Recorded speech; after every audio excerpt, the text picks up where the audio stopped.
September এবং নভেম্বরের FIFA উইন্ডোকে সামনে রেখে নিজের রোডম্যাপ সাজাচ্ছেন বাংলাদেশের কোচ টমাস টুলি। সেক্ষেত্রে 40 জন ফুটবলারের শর্ট লিস্ট তিনি করেছেন। বাকিটা বিস্তারিত আমরা দেখে আসবো রিপোর্টে।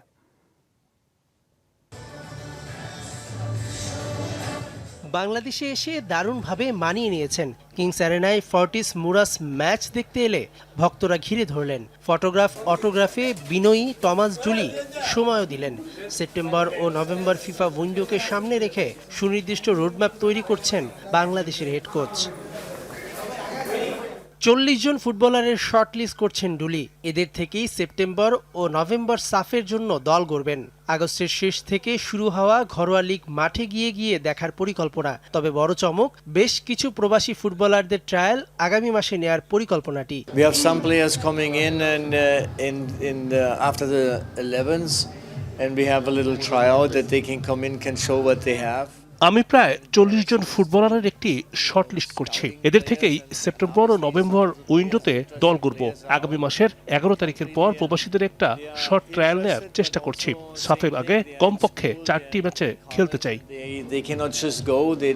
বিদেশি কোচিং স্টাফদের নিয়ে খুশি মার্কিন কোচ। প্রবাসী ফুটবলারদের সংখ্যা বাড়ানোর পক্ষে মত জুলির। নিজেও বিশ্বব্যাপী ভালো করা প্রবাসী ফুটবলারদের দিকে চোখ রাখছেন। আমার কাছে বিষয়টি সহজ। যে ভালো খেলবে সেই দলে চান্স পাবে। অন্য কিছু ভাবার সুযোগ নেই। অনেক নাম আসছে, তাদেরকে দেখছি। যোগ্যতাই বাংলাদেশ জাতীয় দলের জার্সি গায়ে জড়াবে।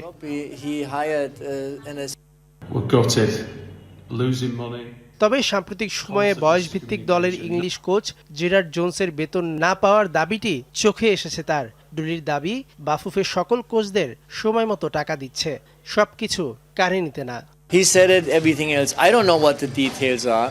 I got my money and it's very difficult and সামাজিক মাধ্যমের সবকিছু বিশ্বাস করবেন না। বাংলাদেশ, ইংল্যান্ড, যুক্তরাষ্ট্রের মতো নয়। এখানে বেতনের টাকা পেতে কিছু প্রক্রিয়া ফলো করতে হয়। তাই বলে কোচদের বেতন দিচ্ছে না এমন নয়। in that situation is like ডুলির অপেক্ষা এখন শুধুই সেপ্টেম্বরে বাংলাদেশের প্রতিপক্ষ নিয়ে। শনিবার নাগাদ যেটা ঠিক হবার কথা রয়েছে। মেহেদি নাইম, যমুনা স্পোর্টস, ঢাকা।